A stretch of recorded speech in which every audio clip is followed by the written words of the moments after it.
ಇನ್ನು ಚಿತ್ತಾಪುರ ಗಲಾಟೆ ಬಗ್ಗೆ ನಾನು ಮಾಹಿತಿಯನ್ನು ಪಡಿತೀನಿ ಅಂತ ಮೈಸೂರಿನಲ್ಲಿ ಸಿಎಂ ಸಿದ್ದರಾಮಯ್ಯ ಪ್ರತಿಕ್ರಿಯೆ ಕೊಟ್ಟಿದ್ದಾರೆ. ನಾವು RSS ಅನ್ನು ಟಾರ್ಗೆಟ್ ಮಾಡಿಲ್ಲ, ಎಲ್ಲರೂ ಒಂದೇ, ಎಲ್ಲ ಸಂಘಟನೆಗಳಿಗೂ ಕೂಡ ಅನ್ವಯವಾಗುವಂತೆ ಆದೇಶವನ್ನು ಹೊರಡಿಸ್ತೀವಿ. ಚಿತ್ತಾಪುರ ಗಲಾಟೆ ಬಗ್ಗೆ ಮಾಹಿತಿಯನ್ನು ಪಡಿತೀನಿ ಅಂತ ಮೈಸೂರಿನಲ್ಲಿ ಸಿಎಂ ಸಿದ್ದರಾಮಯ್ಯ ಪ್ರತಿಕ್ರಿಯೆ ಕೊಟ್ಟಿದ್ದಾರೆ. ನಾವು RSS ಟಾರ್ಗೆಟ್ ಮಾಡಿಲ್ಲ, ಎಲ್ಲರೂ ಕೂಡ ಒಂದೇ, ಎಲ್ಲ ಸಂಘಟನೆಗಳಿಗೂ ಅನ್ವಯ ಆಗುವಂತೆ ನಾವು ಆದೇಶವನ್ನು ಹೊರಡಿಸ್ತೀವಿ.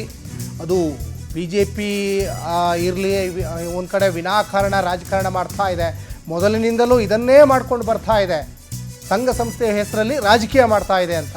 ಇನ್ನೊಂದು ಕಡೆ BJPಯಿಂದ ರಾಜ್ಯದ ಶಾಂತಿ ಹಾಳಾಗ್ತಾ ಇದೆ ಅಂತ ಒಂದು ಕಡೆ ಸಿದ್ದರಾಮಯ್ಯನವರು ಹೇಳ್ತಾ ಇದ್ದಾರೆ. ನಾವು ಮಾಡಿರೋದು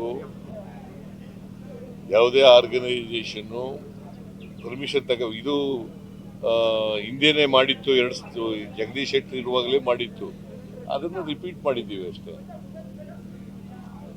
ಜಗದೀಶ್ ಶೆಟ್ಟರ್ ಯಾಕೆ ಮಾಡಿದ್ದಾಗ ಯಾಕೆ ಮಾಡಲಿಲ್ಲ, ಯಾಕ್ರಿ ಮಾಡಲಿಲ್ಲ ವಿರೋಧನ?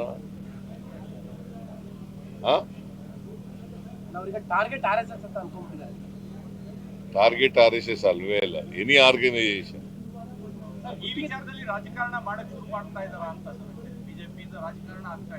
ಬಿಜೆಪಿ ಯಾವಾಗಲೂ ರಾಜಕಾರಣನೇ ಮಾಡೋದು, ಇನ್ನೇನು ಬಿಟ್ಟು ಬೇರೇನು ಮಾಡಕ್ ಬರ್ತದೆ?